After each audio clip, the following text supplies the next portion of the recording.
Okay, good morning everyone. ఇవాళ ఈ class లో మనం మాట్లాడుకునేది కానిస్టేబుల్ పేపర్ అనాలిసిస్ గురించి మనం మాట్లాడుకుందాము. ఆల్రెడీ కానిస్టేబుల్ పేపర్ అనాలిసిస్ చెప్పాము. ఈ పేపర్ వచ్చేటప్పటికి first of all A subject లో నుంచి ఎన్ని మార్క్స్ వస్తుందని చెప్పే ఆల్రెడీ ఒక అనాలిసిస్. ఇప్పుడు మనం చెప్పుకోబోయేది ఏంటంటే, ఫర్ ఎగ్జాంపుల్ ఒక అర్థమెటిక్ ఉంది. అర్థమెటిక్ లో ఏ టాపిక్ నుంచి బాగా మార్క్స్ వస్తున్నాయి, ఏ టాపిక్స్ బాగా చేయాలి, రీజనింగ్, ఇంగ్లీషు, వీటన్నిటి గురించి మనం ఇలా మాట్లాడుకోబోతున్నాము. సో ఇంతకు ముందు క్లాస్ ఎవరన్నా చూడకపోయి ఉంటే మాత్రం ఆ అనాలిసిస్ చూడండి. ఆ అనాలిసిస్ చూసిన తరువాత ఈ క్లాస్ చూస్తే మీకు ఇంకా బాగా క్లారిటీగా అర్థమవుతుంది. సో ఫస్ట్ ఆఫ్ ఆల్ మనకి ఇంగ్లీషు, రీజనింగ్, అలాగే అర్థమెటిక్.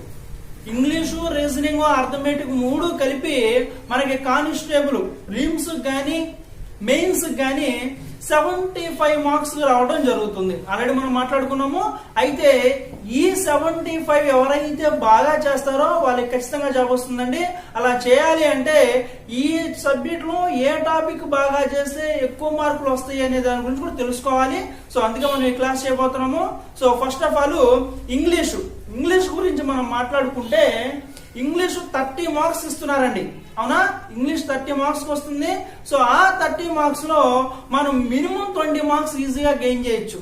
మరి ఆ 20 మార్క్స్ ఎలా గెయిన్ చేయొచ్చు అనేది ఆ సబ్జెక్ట్ లో ఏ టాపిక్ నుంచి వస్తున్నాయో తెలుసుకుంటే చాలా సులువుగా ఉంటుంది. సో దాని గురించి చూద్దాం. ఇప్పుడు ఫస్ట్ ఆఫ్ ఆల్ ఇంగ్లీష్ గురించి మనం మాట్లాడుకుందాము. ఓకేనండి. సో ఇంగ్లీషు, ఓకే, ఇంగ్లీషు ఈ టాపిక్స్ ఓవరాల్ గా మనకి కానిస్టేబుల్ కి వస్తున్నటువంటి టాపిక్స్ ఇవి ఇంగ్లీష్ లో. ఇది మనం దేని గురించి ఎక్స్ప్లెయిన్ చేస్తున్నాం అంటే 2018 కానిస్టేబుల్ ఫిలిమ్స్ పేపర్ అండి. 2018 కానిస్టేబుల్ ఫిలిమ్స్ పేపర్ గురించి మనం ఎక్స్ప్లెయిన్ చేస్తున్నాను. So first of all A topic లో ఇంగ్లీష్ లో దేని నుంచి ఎన్ని మార్కులు వస్తుంది దాని గురించి మనం మాట్లాడుకుంటున్నాము. యాక్టివ్ వాయిస్, పాసివ్ వాయిస్ అంటారండి. ఈ యాక్టివ్ వాయిస్, పాసివ్ వాయిస్ నుంచి మనకి 2018 కానిస్టేబుల్ ఫిలిమ్స్ కి ఎన్ని మార్క్స్ వచ్చినాయి అంటే 2 మార్క్స్ రావడం జరిగింది. ఓకేనండి. యాక్టివ్ వాయిస్, పాసివ్ వాయిస్ ఈ కొంచెం బాగా చదువుకుంటే 2 మార్క్స్ కొంచెం ఈజీగా ఐడెంటిఫై చేయొచ్చు. నెక్స్ట్ సెకండ్ వన్ వచ్చేసరికి correct form of the verb and correct form of verb. ఈ దీని నుంచి అయితే మనకి 2 మార్క్స్ రావడం జరుగుతుంది. ఓకేనండి. Correct form of the verb అంటే ఇది మనం టెన్సెస్ బాగా నేర్చుకుంటే ఇది ఈజీగా ఐడెంటిఫై చేయొచ్చు.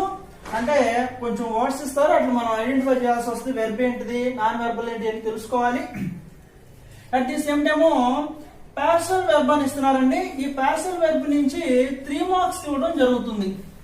ఓకేనా. ఆ పార్షల్ వెర్బ్ కూడా మనకు రావాలంటే టెన్స్ బాగా నేర్చుకోవాలి. చూడండి, టెన్స్ మీద 5 మార్క్స్ డిపెండ్ అయి ఉన్నాయి అక్కడ ఈజీగా. ఓకే.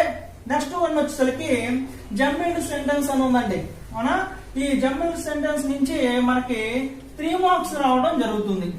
అంటే ఏం లేదు, ఆ వర్డ్స్ ని మార్చిస్తారు.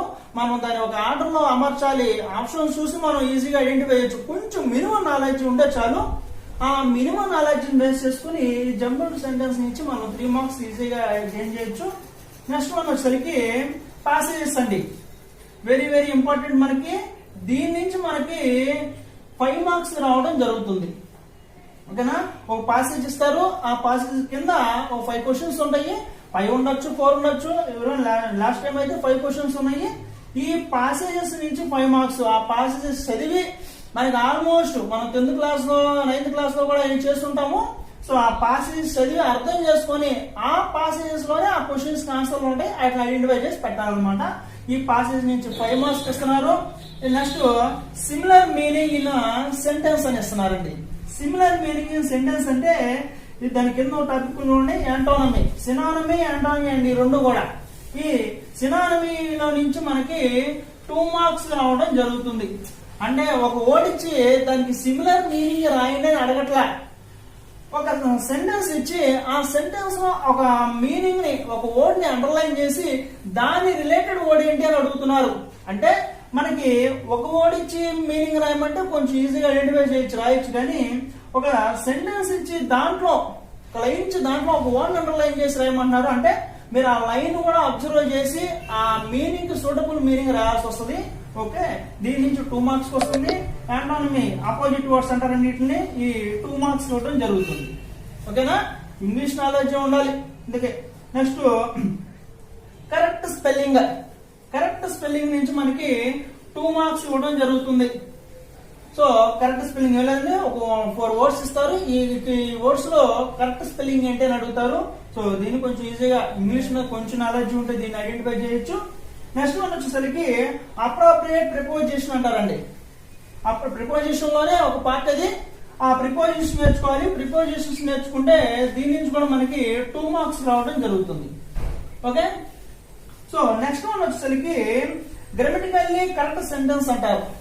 గ్రామటికల్ కరెక్ట్ సెంటెన్స్ పెట్టాలన్నా కానీ మనకి టెన్స్ కావాలండి. బాగా చూడండి, మాక్సిమం టెన్సెస్ మీదే ఈ వెర్బ్ ని ఐడెంటిఫై చేయాలన్నా, పార్షియల్ వెర్బ్ ని ఐడెంటిఫై చేయాలన్నా, జంబిల్డ్ సెంటెన్స్ పెట్టాలన్నా మనం అలాగే అప్రాప్రియేట్ గ్రామటికల్ కరెక్ట్ సెంటెన్స్ పెట్టాలన్నా కానీ మనకి ఎన్ని టెన్సెస్ మీద డిపెండ్ అయి ఉంటాయి.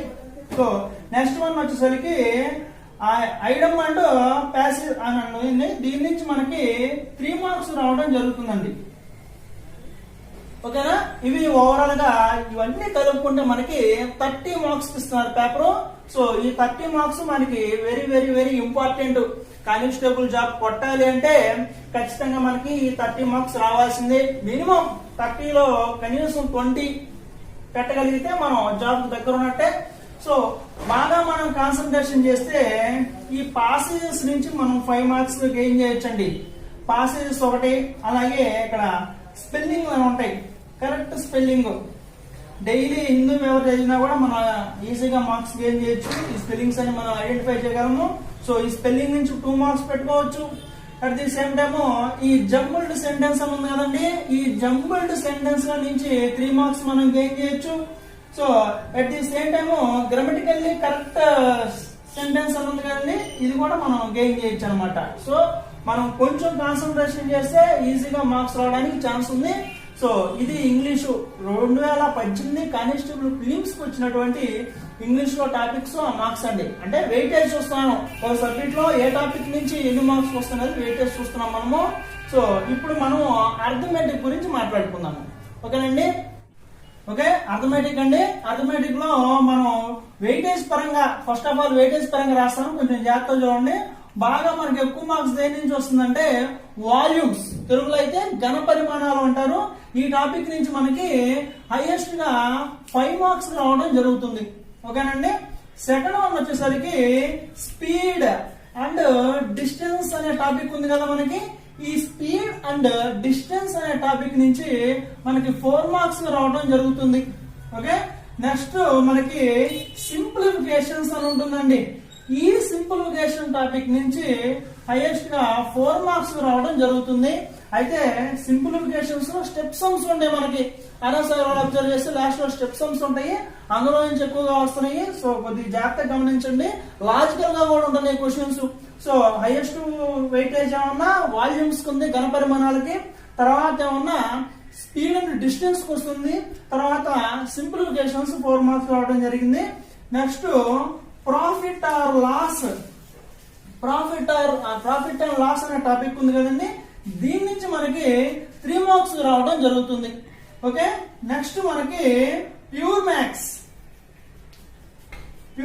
సమ్స్ ఉన్నాయి మనకి, అవి కూడా 3 మార్క్స్ రావడం జరుగుతుంది. ప్యూర్ మ్యాథ్స్ అంటే సార్ ప్యూర్ మ్యాథ్స్ ఏమి ఇస్తారు సార్ అంటే, ప్యూర్ మ్యాథ్స్ చాలా ఉంటుంది, అందులో నుంచి ఏమొస్తుందో మనం క్లారిటీగా చెప్పలేం. కానీ మనకి బహుపదులు అనే టాపిక్ ఒకటి ఉంటుందండి, పాలినామియల్స్ అంటారు దాన్ని.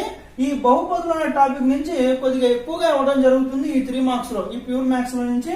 ఓకే, ప్యూర్ మ్యాథ్స్ వచ్చింది కాబట్టి దాని నుంచి మనకి ప్రోగ్రెషన్స్ అనే టాపిక్ ఒకటి ఉంటుందండి, దాన్ని తెలుగులో మనం శ్రేణులు అంటాము. ఈ టాపిక్ నుంచి కూడా మనకి 2 మార్క్స్ రావడం జరుగుతుంది. ఓకేనండి. అది శ్రేణులు ప్రోగ్రెషన్స్ అని ఉంటుంది. ఇది కూడా మనకి ఇవన్నీ సమ్స్ ఎక్కడ దొరుకుతాయి సార్ అంటే స్కూల్లో 10th class 9th class text book లో ఈ టాపిక్స్ ఉంటాయి. సో వాటిలో కొన్ని సమ్స్ బాగా అర్థం చేసుకుంటే అవే ఎక్కువగా వస్తాయి, కొంచెం జాగ్రత్తగా చూసుకోండి. అలాగే ప్యూర్ మ్యాథ్స్ కి సంబంధించి ఇంకోటి వచ్చేసరికి మనకి సంభావ్యత అంటారండి, ప్రాబబిలిటీ అంటారు ఇంగ్లీష్ లో. మరి సంభావ్యత అంటే ఏం లేదండి, డైస్, పాచికలు అంటూ ఉంటాం కదా, ఈ డైస్ టాపిక్ నుంచి 3 మార్క్స్ రావడం జరుగుతుంది.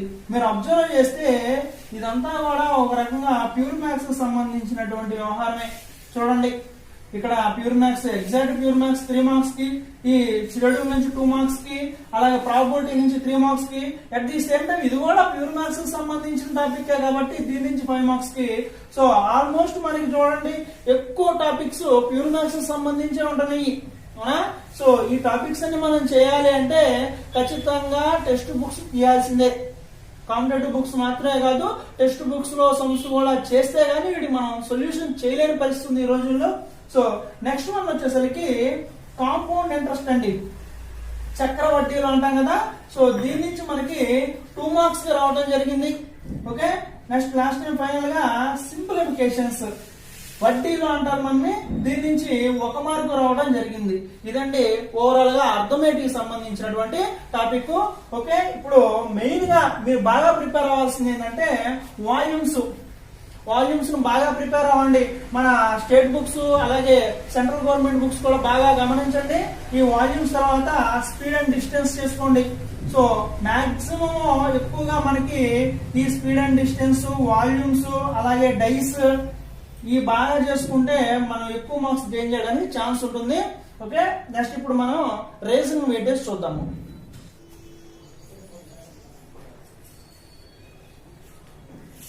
రీజనింగ్ టాపిక్స్ మాట్లాడుకుంటే రీజనింగ్ నుంచి చాలా తక్కువ టాపిక్స్ వేస్తున్నాడు కానీ కొంచెం ఎక్కువ మార్క్స్ గెయిన్ చేసుకోవడానికి అవకాశం ఉంది మనకి. సో ఫస్ట్ ఆఫ్ ఆల్ మనందరం బాగా తెలుసు బ్లడ్ రిలేషన్స్ నుంచి మనకి 2 మార్క్స్ రావడం జరుగుతుంది. ఓకేనండి, ఆ తర్వాత డైరెక్షన్స్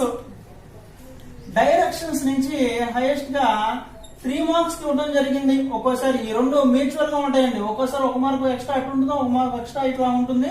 సో బ్లడ్ రిలేషన్స్ నుంచి 2 మార్క్స్ కి, డైరెక్షన్స్ నుంచి 3 మార్క్స్ రావడం జరిగింది. ఆ తర్వాత మనకి స్టేట్మెంట్స్ అండ్ కంక్లూజన్స్ అని ఉంటుందండి. స్టేట్మెంట్స్ అండ్ కంక్లూజన్స్ సిలాయిజం అనే టాపిక్ ఉంటుంది, దాంట్లో ఉంటుంది. ఈ స్టేట్మెంట్ అండ్ కంక్లూజన్స్ నుంచి 3 మార్క్స్ రావడం జరుగుతుంది. ఓకేనా, నెక్స్ట్ మనం అబ్జర్వ్ చేస్తే సిరీస్ అంటారు. మరి సిరీస్ లో ఆల్ఫాబెట్ సిరీస్ నుంచి 3 మార్క్స్ కి, నంబర్ సిరీస్ నుంచి 3 మార్క్స్ కి, ఆల్ఫాబెట్ సిరీస్ నుంచి 3 మార్క్స్ కి, నంబర్ సిరీస్ నుంచి 3 మార్క్స్ కి, ఓవరాల్ గా ఒక సిరీస్ నుంచే మనకి 6 మార్క్స్ ఇవ్వడం జరుగుతుంది. ఓకేనండి, నెక్స్ట్ వాళ్ళు కోడింగ్ డీకోడింగ్ అంటారు. దీని నుంచి కూడా మనకి 3 మార్క్స్ రావడం జరుగుతుంది. ఓకేనండి, గమనించండి blood relations, directions, statement and conclusions, series, coding, decoding ఈ 5 టాపిక్స్ మాత్రమే ఇవ్వడం జరిగింది మనకి కానిస్టేబుల్ ఫిలిమ్స్ కి సంబంధించి. సో ఇవన్నీ కూడా కొంచెం కాన్సన్ట్రేషన్ చేస్తే ఈజీగా మార్క్స్ గెయిన్ చేయొచ్చు. మీరు ఇందులో బాగా చేయాల్సిన టాపిక్ వచ్చేటప్పటికి ఈ స్టేట్మెంట్ అండ్ కంక్లూజన్స్ అండి, ఇది నేర్చుకోవాలి కంపల్సరీ. ఎందుకంటే 2016 చూసినా 18 చూసినా ఈ టాపిక్ మీద నుంచి మాత్రం బిట్స్ వస్తూనే ఉన్నాయి. దీంతో పాటు మనకి వెన్ డయాగ్రామ్స్ అని ఉంటాయి, అవి కూడా ఒకసారి గమనించుకోండి. ఓకే, సిరీస్ నుంచి హైయెస్ట్ గా మనకి 6 మార్క్స్ వస్తున్నాయి. ఇవి అందరూ ఈజీ అనుకుంటారు కానీ కొంచెం టైం టేకన్ అనమాట, వస్తాయి కానీ కొంచెం టైం టేకన్. సో బాగా ప్రాక్టీస్ చేస్తే టైం సేవ్ చేసి దీంట్లో కోడింగ్ కూడా అంటే ఇందులో ప్రతి టాపిక్ ఈజీగానే ఉంటుంది, కాకపోతే కొంచెం జాగ్రత్త కాన్సన్ట్రేషన్ చేయాలి. సార్ ఇటువంటిగా ప్రిపేర్ అయితే సరిపోయేస్తారు మనకంటే సరిపోదండి. ఇవన్నీ ఏంటి 2018 కానిస్టేబుల్ ఫిలిమ్స్ కి వచ్చినటువంటి క్వశ్చన్స్ మెయిన్స్ లో కూడా ఆల్మోస్ట్ ఇలాగే ఉన్నాయి. ఫర్ ఎగ్జాంపుల్ అర్థమెటిక్ చూసుకుంటే అర్థమెటిక్ లో ఏజెస్ గానీ, రేషియోస్ గానీ, పార్ట్నర్షిప్స్ గానీ, యావరేజెస్ గానీ ఇవన్నీ కనపడలేదు కదా సార్, అవి ప్రిపేర్ అవ్వాల్సిన అవసరం లేదా అంటే ఉందండి. అయితే మెయిన్ గా మనకి లాస్ట్ టైం వచ్చినటువంటి టాపిక్స్ ను బాగా కాన్సన్ట్రేషన్ చేసి వీటిని కూడా చూసుకొని వెళ్ళాలి. ఎప్పుడు ఎలా ఉంటుందో తెలియదు కదా, ఇలాగే పేపర్ వస్తుందా అని నమ్మకం లేదు కానీ అయితే టాపిక్స్ అయితే ఉంటాయండి. మార్క్స్ అదే పెట్టేస్తూ ఉంటే మనకు గ్యారెంటీగా చెప్పలేం కానీ టాపిక్స్ అయితే కంపల్సరీ ఉంటాయి. సో కాబట్టి బాగా చూసుకోండి. మనకి ఇంగ్లీషు, రీజనింగ్, అర్థమెటిక్ 3 కలిపి 75 మార్కులు రావడం జరుగుతుంది. ఖచ్చితంగా దాంట్లో ఎంత యావరేజ్ వేసుకున్నా గానీ 50 to 60 మార్క్స్ గెయిన్ చేసుకున్నట్టు ప్లాన్ చేసుకోండి. ఈ 3 టాపిక్స్ నుంచే మనం 50 మార్క్స్ తెచ్చుకోగలిగితే మనకి జాబ్ ఈజీగా వస్తుందండి. ఎందుకంటే కరెంట్ అఫైర్స్ ఉంది, అలాగే హిస్టరీ ఉంది, పాలిటీ, జాగ్రఫీలు, ఇవన్నీ కూడా తర్వాత వీడియోలో మనం చెప్తాను. కొంచెం జాగ్రత్తగా దేన్ని కాన్సన్ట్రేషన్ చేస్తే ఎక్కువ మార్కులు వస్తాయో చూసుకొని వాటిని బాగా కాన్సన్ట్రేషన్ చేసి చదువుకోండి. ఓకేనండి, ఇది ఓవరాల్ గా